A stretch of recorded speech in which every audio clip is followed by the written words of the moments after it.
यह कहानी एक वफादार नौकर गोपाल की है जो अपने मालिक के प्रति निस्वार्थ भक्ति रखता है। हालांकि परिस्थितियां उसे एक कठिन परीक्षा में डाल देती हैं, जिससे उसे बहुत बड़ी सीख मिलती है। एक छोटे से गांव में सुरेश नाम का लड़का रहता था। बचपन में ही उसने अपने माता पिता को खो दिया। उसके पास न कोई सहारा था, न ही उसके पिता की कोई जमीन। वह एक छोटी सी झोपड़ी में रहता था, लेकिन गांव में आई बाढ़ के कारण उसकी झोपड़ी भी बह गई। गांव के जमींदार धर्मदास बहुत दयालु व्यक्ति थे। उन्होंने सुरेश पर दया कर उसे अपने यहाँ काम पर रख लिया और रहने के लिए एक झोपड़ी दे दी। समय बीतता गया और सुरेश बड़ा हो गया। अब वह पूरी लगन से जमींदार के यहाँ काम करता था और जमींदार भी उस पर बहुत भरोसा करने लगे थे। एक दिन जमींदार ने सुरेश से कहा, बेटा, तुम अब शादी क्यों नहीं कर लेते? अब तुम्हारी शादी की उम्र हो गई है। तुम्हारी पत्नी आएगी तो तुम्हारे कई कामों में हाथ बौंटाएगी। मैं चाहता हूँ कि मेरे जीते जी तुम्हारी शादी हो जाती। क्या जाने कब भगवान का बुलावा आ जाए। सुरेश बोला, मालिक, ऐसा क्यों कह रहे हो? मेरे लिए आप ही सब कुछ हैं। आप जैसा उचित समझे मैं वही करूंगा। जमींदार बोले, मेरी नजर में तुम्हारे लिए एक बहुत अच्छी लड़की है।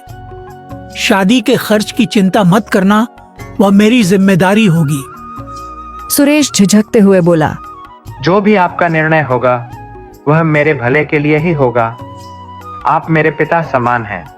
धर्मदास का बेटा विक्रम यह सब सुन लेता है और गुस्से में अपने पिता के पास आता है। पिताजी, ये आप क्या कर रहे हैं? सुरेश हमारा नौकर है और आप उसकी शादी का खर्च क्यों उठा रहे हैं? धर्मदास ने सख्ती से जवाब दिया, वह मेरा नौकर नहीं, बेटे जैसा है। विक्रम चिढ़कर बोला, आप मेरे पिताजी हैं या उसके? धर्मदास नाराज होकर बोले, जब मैं बीमार था तब कहाँ गया था तुम्हारा अपनापन? तब सुरेश ने मेरी कितनी सेवा की थी। वह दिन रात मेरी देखभाल करता था और तुम अपने शौक में मस्त रहते थे। तुम मुझे मत सिखाओ कि कौन अपना है और कौन पराया। विक्रम और भी गुस्से में आ गया। उसने सोचा कि उसे सुरेश को रास्ते से हटाना होगा। विक्रम नशे और जुए की लत में डूबा हुआ था। एक दिन उसने अपने पिता से 10,000 रुपए मांगे, लेकिन जब जमींदार ने उसे पैसे देने से इनकार कर दिया तो वह भड़क उठा। विक्रम ने सोचा, अब मैं देखता हूँ कि मुझे पैसे कैसे नहीं मिलते। वह चोरी की योजना बनाने लगा। अगले दिन जमींदार की तिजोरी से 20,000 रुपए गायब हो गए। पूरे घर में हड़कंप मच गया। विक्रम मौके का फायदा उठाकर बोला, पिताजी, चोर और कौन हो सकता है? सुरेश ही होगा। सुरेश हैरान रह गया। उसने सफाई दी, मालिक, मैं ऐसा नहीं कर सकता। आप पर मेरा पूरा जीवन समर्पित है। लेकिन विक्रम ने उसे झूठा ठहराते हुए उसके घर की तलाशी की मांग कर दी। जमींदार ने पहले विक्रम के कमरे की तलाशी ली, लेकिन वहां कुछ नहीं मिला। फिर सुरेश की झोपड़ी की तलाशी ली गई और वहां से पैसे मिल गए। सुरेश स्तब्ध रह गया। यह कैसे हो सकता है? यह किसी की साजिश है।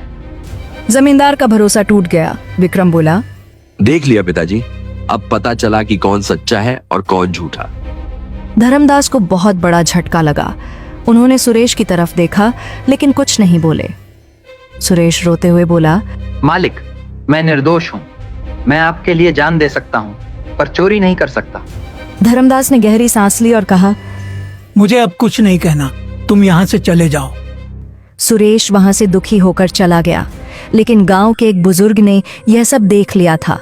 उन्होंने जमींदार को बताया कि उन्होंने आधी रात को विक्रम को चुपके से पैसे छुपाते देखा था। धर्मदास को जब यह सच पता चला तो उन्हें बहुत पछतावा हुआ। उन्होंने तुरंत सुरेश को बुलाया और गले से लगा लिया। बेटा, मुझसे बहुत बड़ी गलती हो गई। मैं तुम पर भरोसा नहीं कर सका।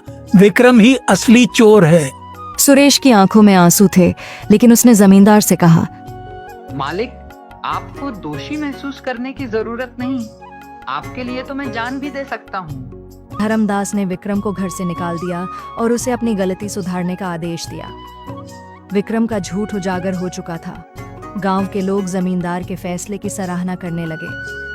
सुरेश को फिर से जमींदार ने अपने साथ रख लिया और उसे अपना उत्तराधिकारी बना लिया। इंसान की असली पहचान उसके कर्मों से होती है, न कि उसकी संपत्ति से।